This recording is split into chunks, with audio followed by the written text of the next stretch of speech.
Hello friends, ಇವತ್ತು ನಾವು ಬಂದಿರೋದೇ ನಮ್ಮ ಅತ್ತಿಗೆಯವರ ಅಕ್ಕನ ಮಗಳ ಮದುವೆಗೆ. ಸೊ ಮದುವೆ ವೈಬ್ಸ್ ಅಂತೂ ಶುರುವಾಗೇ ಬಿಡ್ತು. ಶುರುವಾಗಿದ ತಕ್ಷಣ ನಮ್ಮ ಕೆಲಸ ಗೊತ್ತಿದೆ ಅಲ್ವಾ, ಹೆಂಗಸ್ರ ಕೆಲಸ.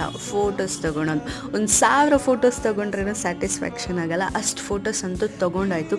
ಸೊ ಬೇಗ ಊಟದ ಸೆಕ್ಷನ್ಗೆ ಹಾಜರಾಗಿದ ತಕ್ಷಣ ಇಲ್ಲಿ ನಮ್ಮ ಅಕ್ಕನ ಮಗಳು ಸಿಕ್ಕಿದ್ರು. ಸೊ ನಿಮಗೆ ಗೊತ್ತೇ ಇರುತ್ತೆ. ಸೊ ಊಟದಲ್ಲಿ ಏನೇನಿದೆ ಅಂತ ಬನ್ನಿ ನೋಡೋಣ. ಇಲ್ಲಿ ಅನ್ನದಲ್ಲಿ ಪಾಯಸ ಮಾಡ್ತಾರಲ್ವ, ಟೇಸ್ಟ್ ಒಂದು ತುಂಬಾ ಚೆನ್ನಾಗಿತ್ತು. ಒಬ್ಬಟ್ಟು ವಿತ್ ತುಪ್ಪ, ರಾಗಿ ರೊಟ್ಟಿ, ಹುಚ್ಚಳ ಚಟ್ನಿ, ಟೇಸ್ಟ್ ಅಂತೂ ಆಹಾ ಸೂಪರ್ ರೀ. ಸೊ ಪಲಾವ್ ಅಂತೂ ತಿನ್ನೋಕೆ ಟ್ರೈ ಮಾಡ್ತಿದ್ದೀನಿ. ಅಷ್ಟು ಬೇಗ ಅನ್ನ ಸಾಂಬಾರು ಹಾಕ್ಬಿಟ್ಟಿದ್ದಾರೆ ಫ್ರೆಂಡ್ಸ್. ತಿಂದು ಖಾಲಿ ಮಾಡೋಣ ಅಂತ ಟ್ರೈ ಮಾಡ್ತಿದ್ದೀನಿ, ಬಟ್ ಆಗ್ತಿಲ್ಲ.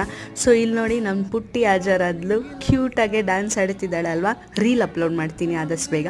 ಸೊ ತಿರ್ಗಾ ಫೋಟೋಸ್ ತೊಗೊಂಡು ನಾವು ಮನೆಗೆ ಹೊರಡ್ತಿದ್ದೀವಿ. ಮನೆಗೆ ಹೋಗೋ ದಾರಿಯಲ್ಲಿ ಸ್ಪೆಷಲ್ ಪ್ಲೇಸಸ್ ನೋಡಿ, ಇದೇ ನಮ್ಮ ಬೆಂಗಳೂರಿನ ಸ್ಪೆಷಲ್ ಪ್ಲೇಸಸ್ಸು. ಗುಂಡಿ ತೊಳಿಟ್ಟಿರ್ತಾರೆ, ಅದು ನಿಮಗೆ ಗೊತ್ತೇ ಇರುತ್ತೆ.